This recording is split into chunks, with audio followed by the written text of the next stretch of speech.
Bismillahirrahmanirrahim. Assalamualaikum warahmatullahi wabarakatuh. Apa kabarnya ananda-ananda hari ini? Semoga selalu sehat dan dalam lindungan Allah Subhanahu wa Ta'ala. Amin.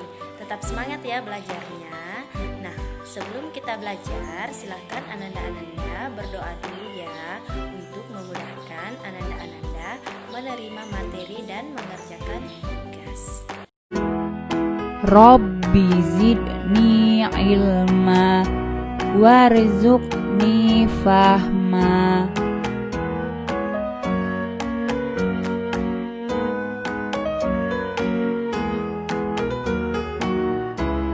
Untuk materi hari ini kita masuk di tema 4, kewajiban dan hakku. Subtema 1, kewajiban dan hakku di rumah. Pembelajaran 1 sampai 6. Mata pelajaran bahasa Indonesia. Nah, di sini kita akan belajar kalimat saran.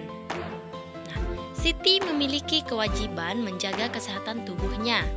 Ia selalu makan makanan yang sehat dan bergizi. Siti berpakaian bersih dan rapi. Ia juga tinggal di rumah yang nyaman. Ayah dan ibu menyayangi Siti. Siti berhak atas itu semua. Nah, kewajiban. Kewajiban adalah suatu yang harus dilakukan. Di dalam setiap kewajiban ada hak. Hak artinya sesuatu yang harus kita terima. Nah, kalimat saran. Kalimat saran adalah kalimat berisi pendapat yang diajukan seseorang kepada orang lain tentang suatu permasalahan sebagai bentuk solusi atau penyelesaian masalah. Kalimat saran ditujukan kepada orang lain dengan bahasa yang santun, sehingga orang lain tidak merasa tersakiti dengan saran yang kita sampaikan. Nah, jika ingin menyampaikan saran, maka kita harus menyampaikannya dengan secara santun agar orang tersebut tidak merasa tersakiti.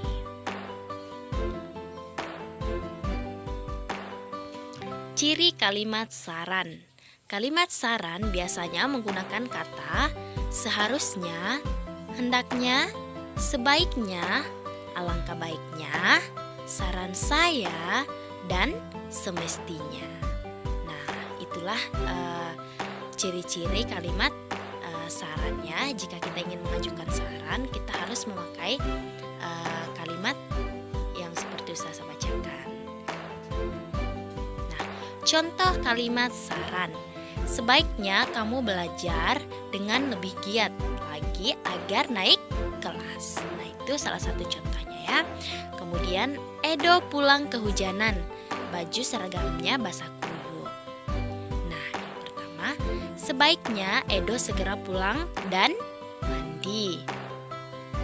Kedua, seharusnya Edo menunggu sampai hujan reda. Nah, itulah contoh kalimat sarannya, bisa Anda gunakan. Nah, kasih sayang di rumah.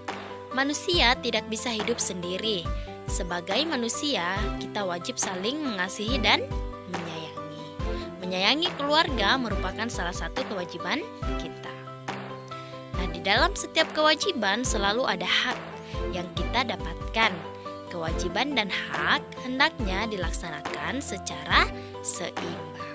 Akan tetapi masih ada orang yang tidak melaksanakan kewajibannya. Setiap orang harus melaksanakan kewajibannya. Nah, orang itu berbeda-beda ya. Ada yang melaksanakan kewajibannya, adapun orang yang tidak melaksanakan kewajibannya. Jadi anak-anak harus melaksanakan kewajibannya. Nah, sebagai seorang anak, kamu harus menyayangi orang tuamu. Kamu juga harus berterima kasih kepada kedua orang tuamu.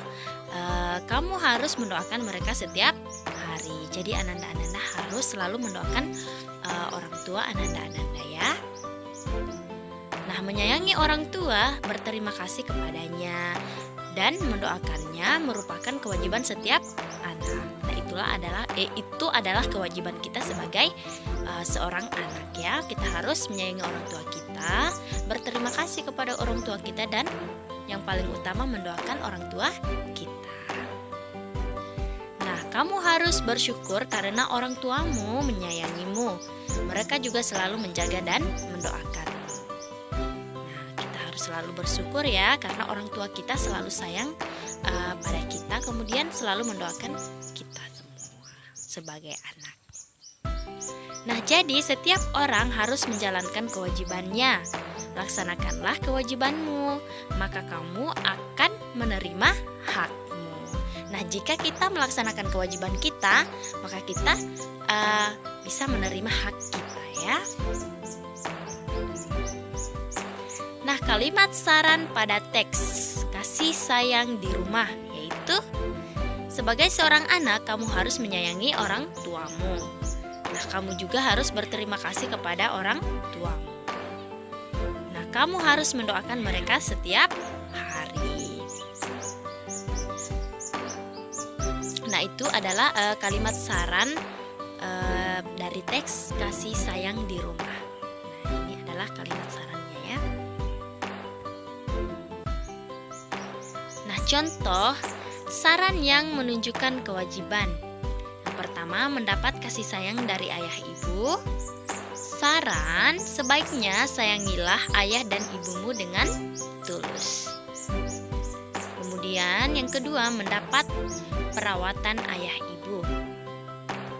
Nah, sarannya, seharusnya kamu berterima kasih dan selalu patuh pada ayah dan ibu. Di sini ada saran yang ketiga, mendapat waktu bermain ayah ibu. Nah, sarannya, sebaiknya kamu bersyukur dan berdoa agar ayah dan ibumu selalu sehat. Nah, jika ayah ibu selalu sehat, maka kita dapat bermain bersama ayah dan ibu.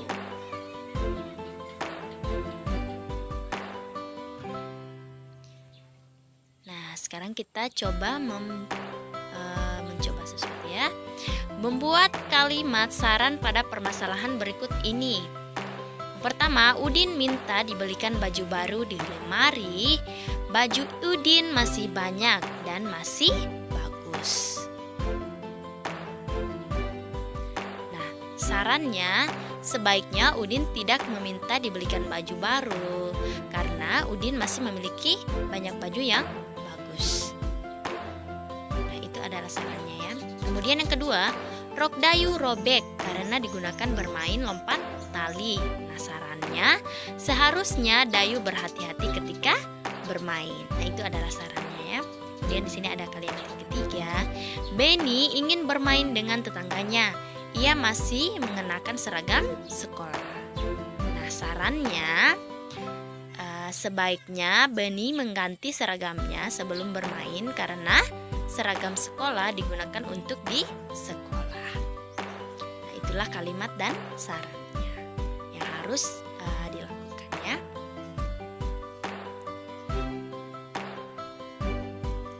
Nah, di sini ada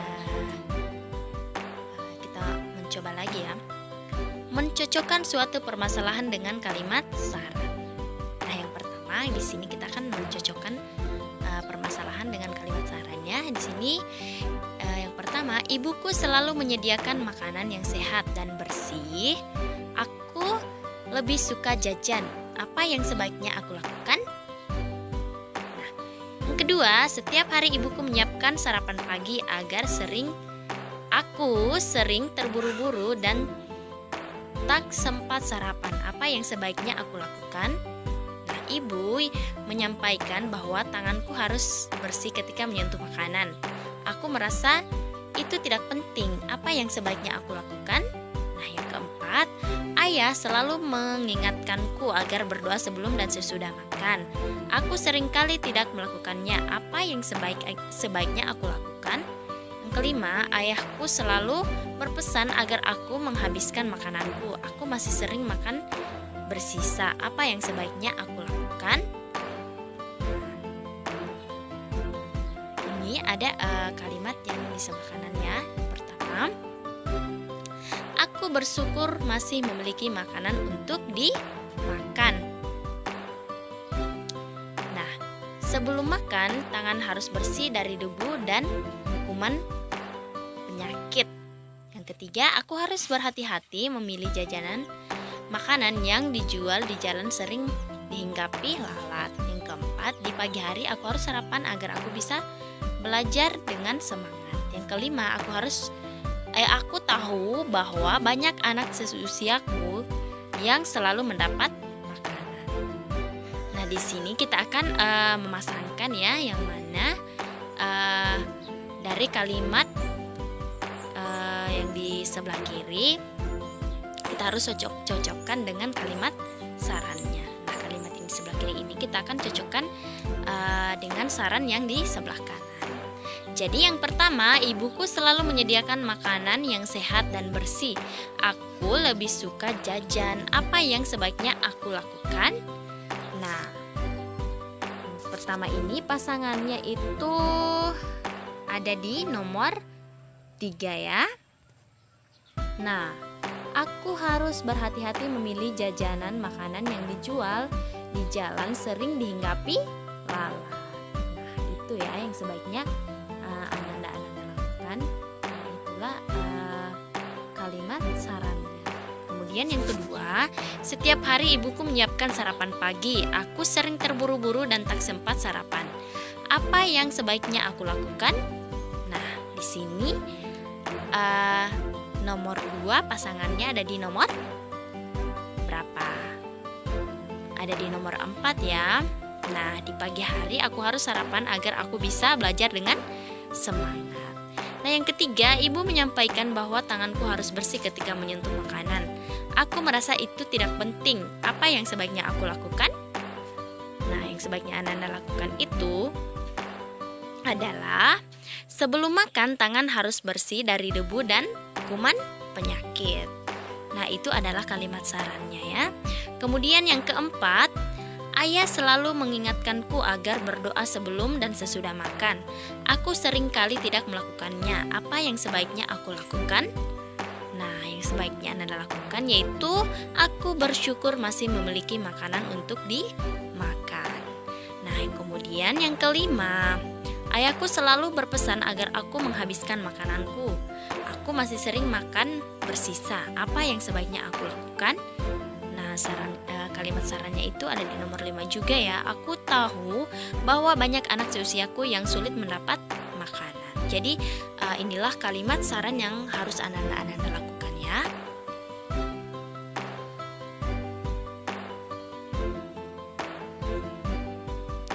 Nah, rumah tempat berlindung. Setiap orang wajib melindungi dirinya dari bahaya. Salah satu tempat berlindung adalah tempat tinggal atau rumah ya. Setiap orang berhak mendapatkan tempat tinggal. Tempat tinggal biasanya berbentuk rumah. Rumah memiliki bentuk yang berbeda-beda tapi manfaatnya sama. Nah, di sekitar kita bisa lihat ya. Rumah di sekitar kita itu berbeda-beda tapi manfaatnya tetap sama. Nah, rumah merupakan tempat berlindung dan beristirahat. Rumah juga tempat berkumpul bersama keluarga. Kita tidur, mandi, makan, dan melepas lelah di rumah. Kita juga belajar banyak hal di rumah. Nah, Udin dan Mutiara mengeluhkan rumah mereka yang bocor. Ibu menasehati mereka agar bersyukur atas semua yang dimiliki. Ibu menyarankan mereka agar melihat orang-orang yang lebih susah.